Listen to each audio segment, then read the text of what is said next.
পাহাড় ভালোবাসে না এরকম মানুষ বোধহয় খুব কম আছে। আর জায়গাটা যদি হয় মানালি, তাহলে কিন্তু সেই জায়গার প্রেমে পড়তে তোমরা বাধ্য। ইয়ে জাওয়ানি হ্যায় দিওয়ানি বইটা দেখার পর থেকে মানালির প্রতি কিন্তু একটা আলাদাই ভালোবাসা আমার মনে জন্মেছিল। সব ভালোবাসা পূর্ণতা না পেলেও এই ভালোবাসাটা কিন্তু পূর্ণতা পেয়েছে। কিন্তু ভালোবাসার দাম হয়ে গেছে সস্তা।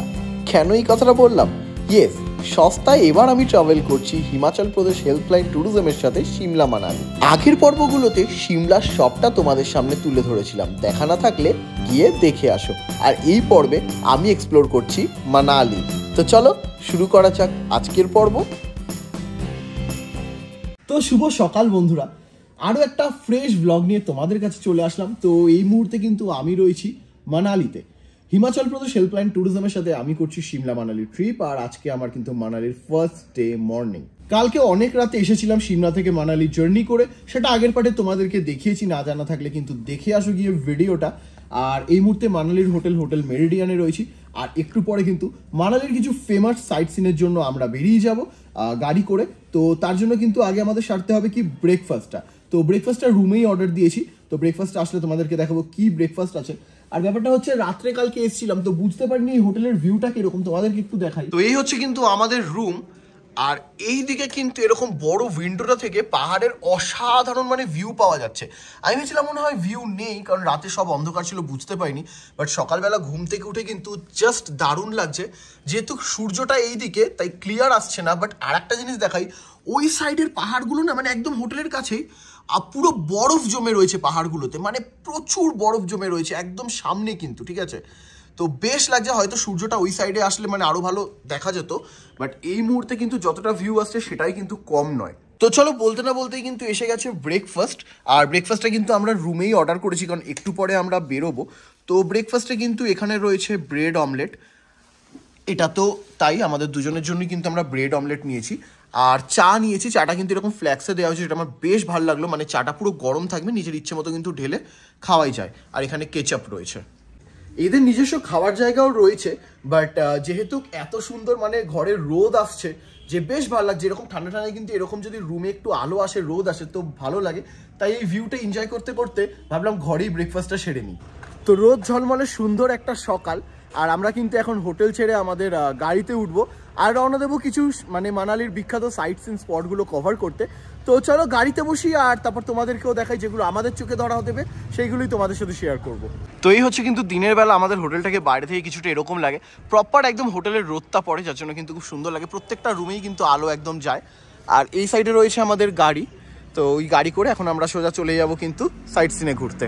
তো ব্যাপারটা হচ্ছে গাড়িতে কিন্তু আমরা বসে গেছি। আর এখন মোটামুটি 30 থেকে 35 কিলোমিটার জার্নি করে আমরা কিন্তু ফার্স্ট যে জায়গাটায় যাব মানে রোহতাং পাসের দিকে উঠবো, ওপরের দিকে। আর ওখানেই কিন্তু আমরা ফার্স্ট যাব অটল টানেল। ইয়েস, মানালির ফেমাস অটল টানেলে। আর ম্যাল থেকে মানে আমাদের হোটেল যেহেতু ম্যালেই, তাই বলবো ম্যাল থেকে কিন্তু অটল টানেল যেতে মোটামুটি ওই 30-35 কিলোমিটার সময় লাগবে, খুব বেশি হলে 1 থেকে 1.5 ঘন্টা। পুরোটাই নির্ভর করে ট্রাফিকের ওপরে, কখনো তার কমও লাগতে পারে কি কখনো বেশি।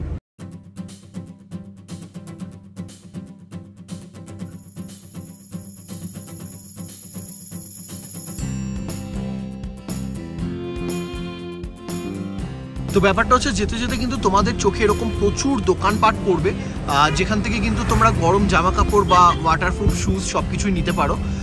উপরে যেহেতু বরফ থাকে, জামা কাপড় যাতে না ভিজে তার জন্য তোমরা নিচ থেকেই কিন্তু ক্যারি করতে পারো। আর তোমরা এই যে নাম্বারিং করা বোর্ডগুলো দেখতে পাচ্ছ না, এগুলো কিন্তু হিমাচল প্রদেশ ট্যুরিজম নিজে মানে এগুলো কিন্তু সেটেল করে দিয়েছে। এখানে কিন্তু কোনো বার্গেনিং চলে না, সব দোকানই একদম ফিক্সড রেট থাকে।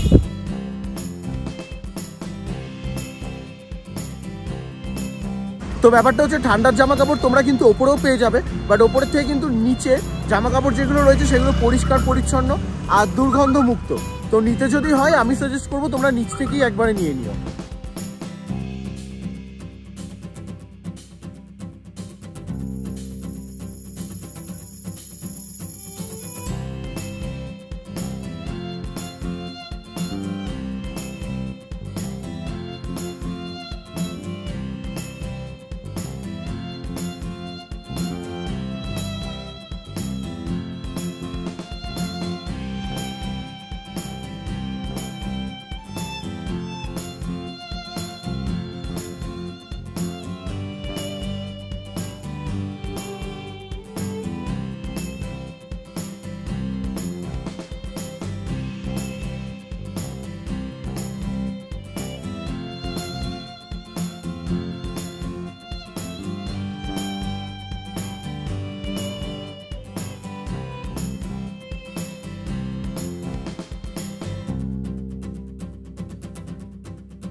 তো অটল টানেল ঢুকতে কিন্তু মোটামুটি আর 1 কিলোমিটার মতো বাকি।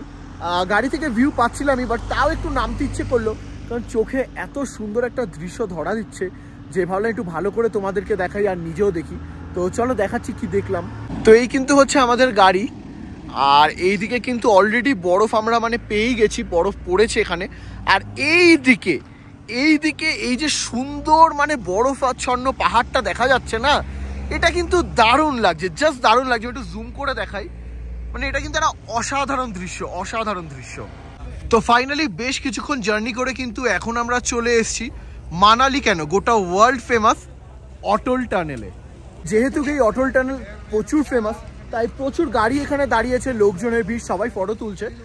এখানে কিন্তু অনেক রকমের খাবারও পাওয়া যাচ্ছে, তাছাড়া কেসার এইসব জিনিস সবাই বেচতে আসছে, বলছে অনেক সস্তায় হয়ে যায়, বাট আমাদের কোনোটাই লাগবে না। আর ডিএসএলআর কিন্তু এখানে মানে ভাড়া পাওয়া যাচ্ছে, পার ফটো ওনারা তুলে দেবে 40 টাকা করে।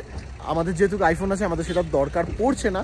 তো চলো এবার তোমাদেরকে অটল টানেলের সম্পর্কে কিছু কথা বলি।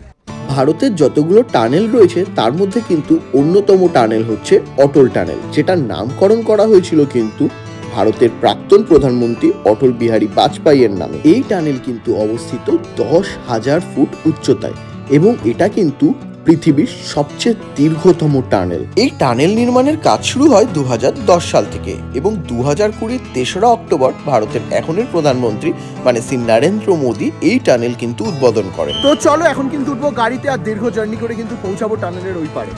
টানেলের এই পার থেকে ওই পারে যেতে আমাদের কিন্তু টোটাল পার করতে হবে 9.2 কিলোমিটার। আর এইটাই কিন্তু প্রথম টানেল যার ভেতরে 4G নেটওয়ার্কও চলে। এই টানেল হওয়ার পরে কিন্তু সৈন্যবাহিনী মানে লাদাখের সৈন্যবাহিনীর কিন্তু এই পার থেকে ওই পার করতে অনেক সুবিধা হয়েছে। আর এই টানেল সিমলা মানালির সাথে কিন্তু স্প্লিতি আর লাদাখের ডিস্টেন্সটাও অনেকটাই কমিয়ে দিয়েছে। তো ভেতরে কিন্তু গাড়ির অ্যাভারেজ স্পিড কখনো কখনো থাকে 40, তো কখনো কখনো 60। তাছাড়াও বলা হয় এই টানেল ভারতের বাণিজ্যিক ক্ষেত্রের উন্নতির দিকেও নাকি অনেকটা যোগদান করেছে। আর নাকি এই পারে একরকম ভিউ থাকে, আর টানেল ক্রস করলে নাকি পুরো সিনারিটাই বদলে যায়। তো আমরা জাস্ট কিন্তু এখন টানেলের ওই পারে পৌঁছাতে চলেছি, তো বাকিটা তোমাদের সামনেই রইল, দেখে নাও।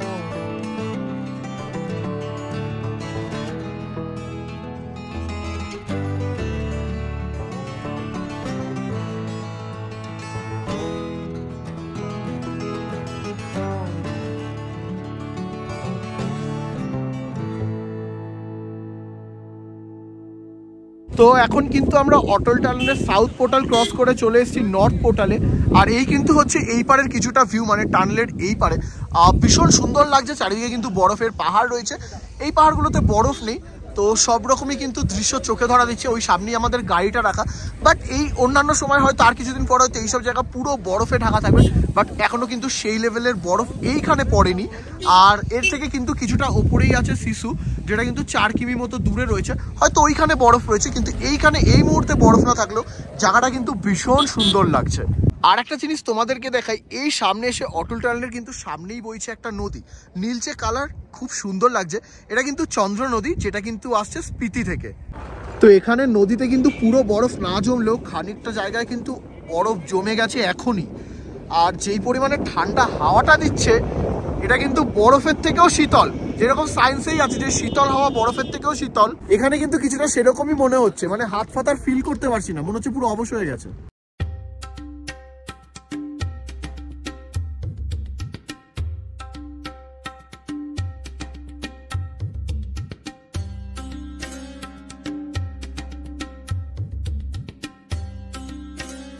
বরফ না পড়লেও যে কি লেভেলের ঠান্ডা সেটা তো বললাম, আর তাই একটু শরীরটাকে গরম করতে নিয়ে নিয়েছি গরম গরম চা এখানেরই একটা দোকান থেকে। তাছাড়াও আমি আর মনোজিৎ ভাবলাম যে একটু ম্যাগি খাওয়া যাক, তো দুটো ম্যাগি অর্ডার দিলাম। এখানে ম্যাগি কিন্তু 70 টাকা করে নিচ্ছে, আর চা এটা 20 টাকা। তো এরকম জায়গায় স্বাভাবিক এরকম দাম হবেই। তো এখন একটু ম্যাগি চা টা খেয়ে তারপর আবার গাড়িতে উঠবো। তো এই কিন্তু এসে গেছে 70 টাকার গরম গরম ম্যাগি, ভেজিস রয়েছে, আর এই হচ্ছে এরকম ভিউ। আর এই ভিউ এনজয় করতে করতে এখন খাবো এই ঠান্ডায় গরম গরম ম্যাগি। তো চলো বেশ কিছুটা সময় কিন্তু এখানে কাটিয়ে নিয়েছি, এবার আবার গাড়িতে উঠবো আর যাবো নেক্সট ডেস্টিনেশনে।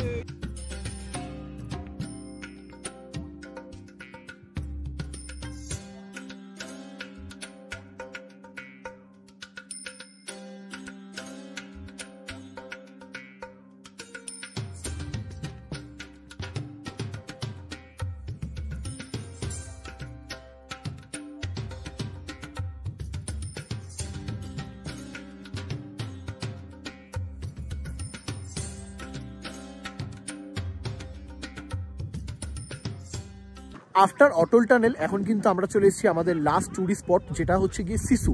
ব্যাপারটা হচ্ছে এর ওপরে কিন্তু রোথাং পাস আছে, ওটাতে নয় মোটর বাইক বা এখান থেকে আলাদা করে গাড়ি বা ট্রেক করে যাওয়াই যায়। বাট যেহেতু ওইগুলো আমরা করবো না, তাই বলা চলে এটাই আমাদের লাস্ট ডেস্টিনেশন আজকের সিসু।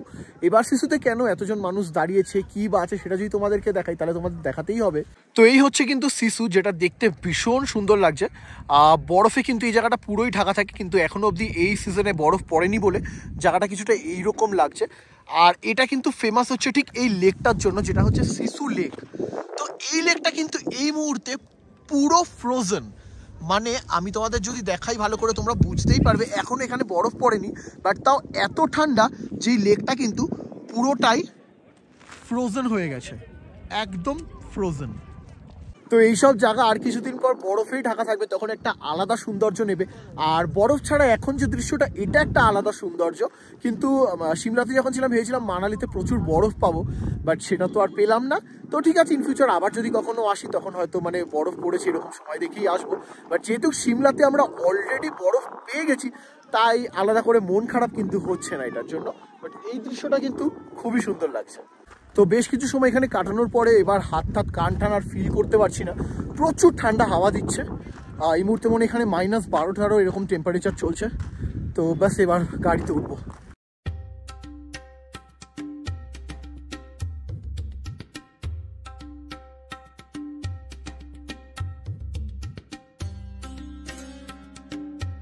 প্রাকৃতিক সৌন্দর্য কখন কোথায় কিভাবে ধরা দেবে সত্যিই কিন্তু কেউ বলতে পারে না। তো এখন কিন্তু আমরা সিসু লেক থেকে অটল টানেল যাওয়ার পথে একটা জায়গায় এসে দাঁড়ালাম। আর দাঁড়ানোর কারণটা হচ্ছে কিন্তু কিছুটা এইরকম, এই জায়গাগুলোয় কিন্তু জল পড়ে পড়ে জায়গাটা পুরো ফ্রোজেন হয়ে গেছে। আর সবাই এখানে তার জন্য ফটো তুলছে, দেখতে কিন্তু খুব সুন্দর লাগছে। ওখানে কিন্তু উপর থেকে জল পড়ছে আর চারিদিকটা বরফ, বেশ লাগছে জায়গাটা কিন্তু।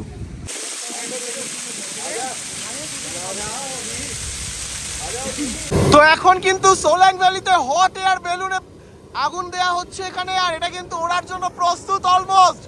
জাস্ট দারুণ লাগছে, কি পরিমাণে কিন্তু এখানে ফায়ার দেয়া হচ্ছে, জাস্ট অসাধারণ। সবাই ভিড় করেছে কিন্তু দেখার জন্য সোলাং ভ্যালির এই দৃশ্য। আমি এর আগে কখনো এরকম সামনে থেকে দেখিনি, তো দারুণ লাগছে কিন্তু আমারও। তো একটু একটু করে কিন্তু অনেকটা উপরে উঠে যাচ্ছে, এটা তো জায়েন্ট হট এয়ার বেলুন, বিশাল বড়। কি লাগছে। তো এখন কিন্তু এসে গেছি মানালির বিখ্যাত একটা টুরিস্ট প্লেস, সেটা হচ্ছে সোলাং ভ্যালি। তো আমরা কিন্তু দূরের স্পটগুলো আগে সেরে এসেছি, আর তারপর কিন্তু আসলাম সোলাং ভ্যালিতে। মানে তোমরা আসলে তোমাদের বাকেট লিস্টে এই জায়গাটাকে কিন্তু রাখতেই হবে। কেন বলছি, তো এই সোলাং ভ্যালি কিন্তু সারা বছরই খুব অ্যাক্টিভ থাকে। গরমকালে কিন্তু সামার অ্যাক্টিভিটিস, আর শীতকালে কিন্তু স্নো অ্যাক্টিভিটিসের জন্য খুব ফেমাস। যেহেতু এই মরশুমে এখনো বরফ পড়েনি, তাই নর্মালি কিছু বিশেষ অ্যাক্টিভিটিস চলছে। আর শীতকালে কিন্তু এই জায়গাটা পারফেক্ট, মানে সব কিছুর জন্য, যেরকম স্নো স্কেটিং থেকে শুরু করে সমস্ত কিছু। আর গরমকালে কিন্তু তোমরা এইখানেই প্যারাগ্লাইডিং থেকে শুরু করে হট এয়ার বেলুন, রোপওয়ে সব কিছুরই মজা নিতে পারবে। তো এই কিন্তু হচ্ছে সোলাং ভ্যালি। এদিকে কিন্তু প্রচুর দোকানপাট রয়েছে, যেখানে তোমরা বিভিন্ন রকমের খাবার পেয়ে যাবে। তার সামনেই কিন্তু রয়েছে পার্কিং জোন, জায়গাটা কিন্তু খুব সুন্দর। আর এই দিকে ঘোরালে কিন্তু এই দেখো হট এয়ার বেলুন, যেটা কিন্তু দারুণ লাগছে। এটাও কিন্তু এটা অ্যাক্টিভিটি স্পোর্টসের মধ্যেই পড়ছে। আর বাকি দূরে কিন্তু যদি আমি তোমাদেরকে দেখাই, তো ওই সাইডে দেখো তোমরা রোপে চলছে কিন্তু, এই দেখো দূরে কিন্তু রোপে চলছে। আরো বিভিন্ন রকমের এখানে কিন্তু অ্যাক্টিভিটিস করা যায়, বিভিন্ন রকমের। তো সব মিলিয়ে কিন্তু জায়গাটা বেশ জমজমাট। তো এই সোলাং ভ্যালি কিন্তু এই মনোরম পরিবেশের জন্য পর্যটকদের কাছে সারা বছরই জনপ্রিয় হয়ে থাকে। আর স্পোর্টসগুলো দেখলাম যেগুলো কিন্তু এখানে হচ্ছে অ্যাক্টিভিটিসগুলো, বাট যেহেতু আমরা অলরেডি সিমলাতে বেশ কিছু অ্যাক্টিভিটিস করে নিয়েছি, তাই মানালিতে এসে আর নতুন করে করলাম না। আর সত্যি কথা বলতে পকেটে অত সামর্থ্যও নেই, বিকজ এগুলো একটু কস্টলি হয়, আর সেইভাবে গুছিয়ে প্রিপেয়ার হয়ে আসতে হয়। তো ইন ফিউচার যদি কখনো সেই সামর্থ্য হয় তো আসবো আর সবকটা অ্যাক্টিভিটিস ট্রাই করব। তো এখন কিন্তু সোলাং ভ্যালিতে এসে খুব ঠান্ডা লাগছে, তাই ভাবলাম গরম গরম একটুখানি ভুট্টা খাওয়া যাক। তো এখানেই ভাইয়া আছে, ভুট্টা রেডি করছে আমাদের জন্য, তো বেশ লাগছে। ইয়ে 40 রুপে করকে হ্যাঁ ভাইয়া? 40। আচ্ছা আচ্ছা আচ্ছা। তো এই যে কাঠ কয়লায় কিন্তু গরম করছে এগুলো, এই ঠান্ডার মধ্যে কিন্তু এই জায়গাটায় দাঁড়িয়ে বেশ লাগছে, একটু গরম গরম লাগছে। আর এখানে প্রচুর খাবার দাবারের দোকান আছে। এই হচ্ছে ওভারঅল পুরো ভ্যালিটা। একটু কিছুদিন পর এখানে পুরো বরফ হয়ে গেলে আরও নানান রকমের অ্যাক্টিভিটিস শুরু হবে। তো চলো ভুট্টা ট্রাই করা যাক এবার। তো ভুট্টা খেয়ে নিয়ে কিন্তু এখন এই দাদার কাছে এসেছি মোমো খেতে। তো 10 পিস মোমো, চিকেন মোমো, 150 টাকা দাম। তো এই যে মোমো চাটনি দিয়ে যাচ্ছে এখন আমাদের জন্য রেডি হচ্ছে। তো চলো এবার মোমো খেয়ে ট্রাই করা যাক কিরকম খেতে। ইয়ে কিয়া দিয়া ভাইয়া লাস্ট টাইম? মেয়োনিজ। ওকে, তো চলো পেয়ে গেছি কিন্তু 1 প্লেট মোমো। তো ব্যাপারটা হচ্ছে সব সাইট সিন কভার করে কিন্তু এখন হোটেলের পথে যেতে যেতেই যে জায়গাটায় দাঁড়ালাম, এই জায়গাটার নাম কিন্তু হচ্ছে নেহেরু কুণ্ড। এবার নেহেরু কুণ্ড কেন? ব্যাপারটা হচ্ছে নেহেরু কুণ্ড হচ্ছে একটা কিন্তু মানে প্রাকৃতিক মানে একটা জলের সোর্স যাকে বলা যায়, পাহাড়ের ওপর থেকে আসছে। আর এই জায়গাটার নাম নেহেরু কুণ্ড থাকার কারণ হচ্ছে গিয়ে ভারতের প্রথম প্রধানমন্ত্রী জওহরলাল নেহেরু মানালি সফরে নাকি এই জায়গা থেকে এসে জল পান করেছিলেন, তাই এই জায়গাটাকে নেহেরু কুণ্ড বলে। তো চলে যাই তোমাদেরকে একটু ঘুরিয়ে দেখাই। তো এই কিন্তু হচ্ছে নেহেরু কুণ্ড সামনেটাই, আর এটা একদম রাস্তার মধ্যেই পড়ে। তো এই জায়গাটার বিশেষত্ব হচ্ছে স্বচ্ছ জল, মানে পাহাড়ের ওপরের থেকে আসা প্রাকৃতিক জল, যেটা কিন্তু মানুষ পান করে। আর বহু মানুষ কিন্তু সেগুলো ভরে নিয়ে যায় জগে করে, ব্যারেলে করে, যেরকম এখন আমি দেখতে পাচ্ছি কিন্তু দুজন আছেন যারা জলগুলো ভরছেন। একদম প্রাকৃতিক স্বচ্ছ জল, পান করার উপযুক্ত। তো এই যে এই ভেতরটা থেকে কিন্তু জলটা আসছে এক্স্যাক্টলি পাহাড়ের এখান থেকে, আর জলটা পরিষ্কার। তো এই যে সবাই কিন্তু জলটা ভরছে, তো বেশ কিন্তু একটা সুন্দর ব্যাপার। তো আমরাও কিন্তু বোতল এনেছি, তো জল পান করব আর দেখবো কিরকম। তো চলো এখন কিন্তু জলটা এখান থেকে ভরছি আমি। তো ভরে নিয়েছি, একদম পরিষ্কার পিউরিফাই জল, যেটা হচ্ছে ন্যাচারাল পিউরিফাই হয়ে আসছে। তো জলের আর কি স্বাদ হবে, সেমই, আর ঠান্ডা, ঠিকঠাক একদম। তো চলো সারাদিনের জার্নি করে কিন্তু এখন আবারও চলে এসেছি হোটেলে, মানে মানালিতে আমরা যে হোটেলে রয়েছি, হোটেল মেরিডিয়ানে। আর ব্যাপারটা হচ্ছে যে আজকে একটা মজার ব্যাপার, আজকে আমরা সব জায়গায় এত সময় নিয়েছি যে আমাদের লাঞ্চটাই স্কিপ হয়ে গেছে পুরো। তো ভাবলাম যখন এত বেলাই হয়ে গেছে আর লাঞ্চ করছি না, তো এখন হোটেলে কিছু হালকা পাতলা স্ন্যাক্স নেবো আর দেন তারপর করবো ডিনার। তো চলো ভেতরে যাই। তো তোমাদেরকে তো বললাম আমরা আমাদের লাঞ্চটা স্কিপ করে ফেলেছি। তো সন্ধ্যাবেলা কিন্তু এখন আমাদের জন্য চলে এসেছি ইভিনিং স্ন্যাক্স। আমি কিন্তু রয়েছি হোটেল মেরিডিয়ানে, আর হিমাচল প্রদেশ হেল্পলাইন ট্যুরিজমের সাথে আমরা করছি সিমলা মানালি ট্রিপ। আর আজকে কিন্তু আমার মানালিতে 2 নম্বর রাতই বলতে পারো, কালকে আমরা রাত্রে এসেছি। এই তুমি একা একা ভিডিও করছো, আমাকে নেবা না? আচ্ছা, এই ভালো কথা। আমরা শুনে কাদের সাথে ট্রাভেল করছি? হিমাচল প্রদেশ হেল্পলাইন ট্যুরিজম, যেটা 18 বছর পুরনো একটা অফিস রয়েছে কলকাতা চাঁদনি চকে। দেখো তো ব্রেকফাস্টে কি দিয়েছে, সরি স্ন্যাক্সে কি দিয়েছে, দেখো দেখা যাক ইভিনিং স্ন্যাক্সে কি আছে আমাদের জন্য। দেখো, আচ্ছা এরা কিন্তু চাটা এরকম ফ্ল্যাক্সে দেয় যাতে গরম থাকে, তাছাড়া এই ভালো জিনিস একদম র্যাপিং করে কিন্তু খাবারটা দেয়, যেটা আমার আরো ভালো লাগে, হাইজিন মেনটেন করে। আচ্ছা ভুল বের করেছো, স্যান্ডউইচ দেওয়া হয়েছে। তো আমাদের জন্য কিন্তু স্যান্ডউইচ দেওয়া রয়েছে, ভেতরে কিন্তু মেয়োনিজ, চিজ সবকিছুই রয়েছে। তো এই তো দেখেই নিলে কি দিয়েছে। তো চলো এবার এই দিয়ে আমরা আমাদের সন্ধ্যেবেলার খাওয়ার পর্বটা কমপ্লিট করি। তো ভেবেছিলাম আজকে আর বাইরে বেরোবো না, তাও একটুখানি বেরোলাম, কারণ মনোজিৎ বললো এখান থেকে মানে মানালি থেকে স্মৃতি হিসেবে কিছু কিচেন বা চাবি রিং বলতে পারো কিনবে। তো সামনেই যেহেতু মার্কেট, তাই ভাবলাম চল 5 মিনিটের জন্য তাহলে যাই। তো যাই দোকানে দেখি ও কি কেনে। তো চলে এসেছি মেলে, আর আজকেও কিন্তু মেল প্রচুর জমজমাট। কালকেও এসেছিলাম, কালকের থেকে আজকে প্রচুর জমজমাট। আর এই যে মনোজিৎ এদিকে কিন্তু ওই চাবি রিং খুঁজছে, দাম জিজ্ঞেস করছে কোনটার কি আছে না আছে, এখানে অনেক কিছু রয়েছে এই দোকানে। তো এই কিন্তু হচ্ছে মেল। তো এখন কিন্তু ভাবলাম কিছু খাওয়া যাক। তো এখানে মোমো রয়েছে আর সিড্ডু রয়েছে। তো সিড্ডু আমি নামই শুনেছি, কোনোদিনও ট্রাই করিনি, তো ভাবলাম খাই একটু, দেখি কিরকম খেতে। তো এই কিন্তু হচ্ছে সিড্ডু, হ্যাঁ না? হ্যাঁ জি। তো আমি আগে কখনো খাইনি, জানি না কিরকম খেতে হবে। তো চলো টেস্ট করা যাক, একটা নতুন আইটেম। তো এই কিন্তু নিয়ে নিয়েছি সিড্ডু, হিমাচলে খুব ফেমাস, আর চাটনিও দিয়েছে সাথে। খুব নরম, এটা ব্রেডের মতো লাগছে।